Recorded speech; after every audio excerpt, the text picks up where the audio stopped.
Yo, what is up guys? It's Pedro here, and in today's video I'll be giving you guys a preview of the Washington football team versus the Seattle Seahawks Week 12 matchup. I'll give you guys an injury update, some keys to victory for the Washington football team, and then I'll give you guys my final score prediction for the game. So if you guys are new, make sure to subscribe for Washington and NFL content. Hit that like button and turn on those notifications. It really helps out the channel a ton. And also make sure you guys go ahead and check out WinView. Let's get right into the video. A huge matchup for both teams on Monday night at FedEx Field. The Seattle Seahawks are trying to avoid falling to 3-8, and the Washington football team are trying to win their third straight game. So big game for both teams. And let's start with an injury update for the Washington football team. The game statuses still have not been, revealed. That'll be revealed tomorrow. But in today's practice, these are the players that did not practice. Sam Cosmi, Tyler Larson, and Ricky Seals-Jones. Don't expect those guys to play this week at all. They haven't practiced all week. Gibson, Cole Holcomb, Adam Humphries, J.D. McKissic, Curtis Samuel, and Brandon Sheriff all were limited. Really not concerned about any of those guys, maybe besides Curtis Samuel. Still not sure if he will play. I think he'll get, if he practices fully tomorrow, then there's a chance. And then John Bates and Shaka Toney are fully good to go. Shaka Toney had that concussion, so good to see that he is back. And Logan Thomas is not on this list because he is on IR, so they don't have to give him an injury designation. So we really won't know until tomorrow if he will play or not. If they, take him off of IR before 4 p.m., then he will be able to play. So that is something to monitor. But we're getting healthier. Unfortunate that Sam Cosmi and Larson went down, but our backups are playing really well, and I'm confident in them. And the rest of the guys, Gibson, Holcomb, all those guys should be able to play. And if we get Curtis Samuel back or Logan Thomas back, that's just an added bonus for this week. So that's the injury news for the Washington football team. The Seahawks, they got a few different injuries. Russell Wilson is obviously back, but DK Metcalf hasn't been practicing with a foot injury. They haven't, released one for today. So we'll keep you guys updated on that. We'll be streaming, tomorrow to preview the game again. So stay tuned for that. Okay, so now let's get into the keys to victory for the Washington football team this week against the Seattle Seahawks. And the first key to victory, and the most important one, is keep running the football and keep feeding Gibson as long as he holds on to the football. Last week against the Panthers, we had, almost 200 rushing yards, and Gibson had 19 carries for 95 yards and was really good besides that fumble and at the end kind of running out of bounds. Besides that, had a great game, and he's looking like he did at the end of last season before he got injured. So let's hope that can continue to carry over, because we really haven't seen a healthy Antonio Gibson this season besides maybe last week and the Bucs game. So I think we should continue to feed him, not only because he's healthy, but the last 2 weeks we've won the last 2 games because we've controlled time of possession. We've kept the opposing quarterback off the field for a lot of the game, and we just kept running the ball behind our great offensive line. Our offensive line has been really good this year in terms of run blocking, so continue to give Gibson the ball. McKissic also is killing the Panthers as well. Give him a few carries.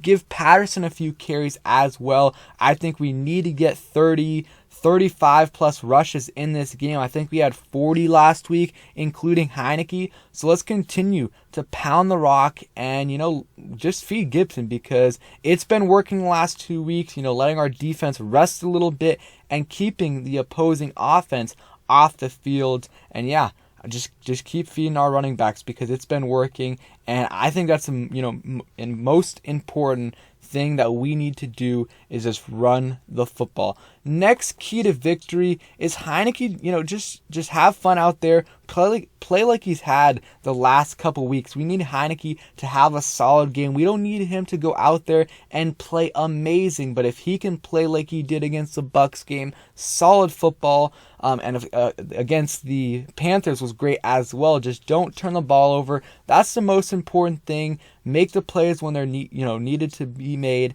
and also take a couple shots down the field. Give McLaurin a chance to get some big plays because I think we can do it against the Seattle Seahawks. None of their corners really scare me that much. They lost Griffin, their best cornerback last year, so I would take some deep shots to Terry, even DeAndre Carter, and maybe Curtis Samuel if he's playing, but he will probably be on a snap count. But we need Taylor Heinicke to play like he's been playing the last couple weeks and take what's there, but also occasionally throw some shots down the field. And I also think that he needs to scramble a little bit more. Sometimes he's staying in the pocket a little bit too long and then gets sacked or just takes a big hit.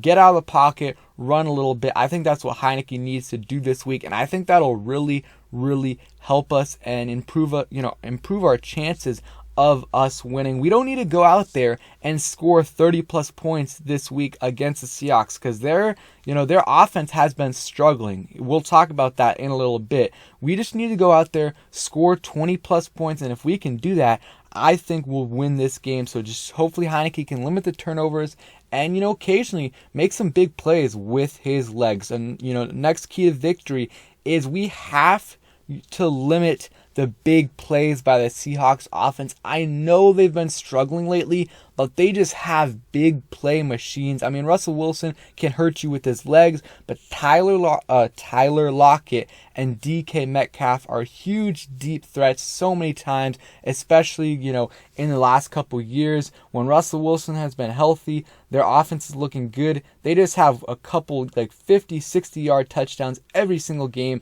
to either Tyler Lockett or DK Metcalf. We can't have a blown coverage because if that happens, Russell Wilson is a veteran quarterback and he's going to see it right away, and he's a great deep ball thrower. So we have to make sure we don't have any blown coverages because if we do, Tyler Lockett and DK Metcalf will make us pay because they are deep threat kings, and Russell Wilson is a good deep ball thrower as well. I know he just came back from his injury and he might still be a little bit rusty, but he will make us pay. So we got to put a little bit extra attention on those two guys because besides those two guys, they really don't have anyone on offense that really scares you, especially, at the wide receiver position. Those guys are amazing, but, the other guys, you don't have to put too much attention on them.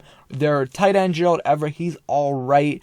Their running backs also, I mean, you might be able to take, a guy or two away from the box because Chris Carson is out. I think Rashad Penny's also injured. So, the Seahawks run game is struggling a little bit because of their injury. So that's one key to victory. Just, you have to limit the big plays the Seahawks have because they have deep play threats out there in DK Metcalf and Lockett. And another thing is you have to contain Russell Wilson, keep him in the pocket, don't allow him to beat you with his legs because, he might be a little bit rusty, his arm might be a little bit rusty, but his legs are fine. And if you, mess up, he will make you pay. I mean, last year against us, he had like a 40, 50-yard run against us, and that was a killer.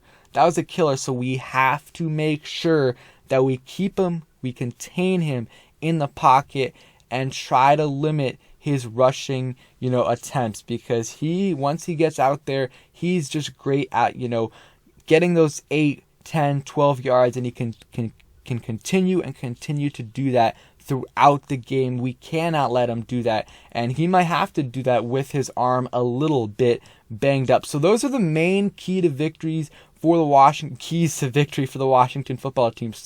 Now let's get into my final score prediction for this game. This is a game that the Washington football team should win, and I know it's against Russell Wilson and it's against the Seahawks on Monday night prime time.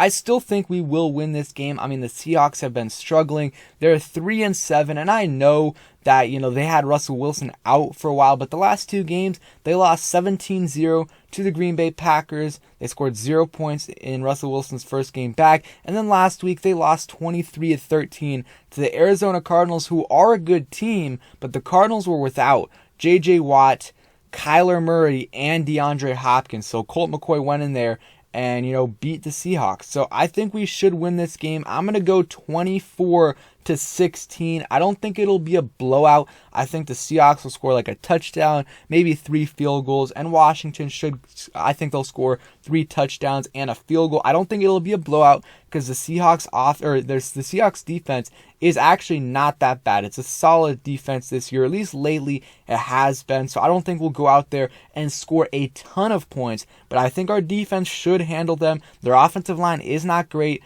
Their running game is not good, and for some reason the just offense in general, but Russell Wilson, DK Metcalf, and Tyler Lockett, they've been struggling lately. So I think we should be able to win this game, and our defense should do a pretty good job against them as long as we limit the big plays and contain Russell Wilson in the pocket.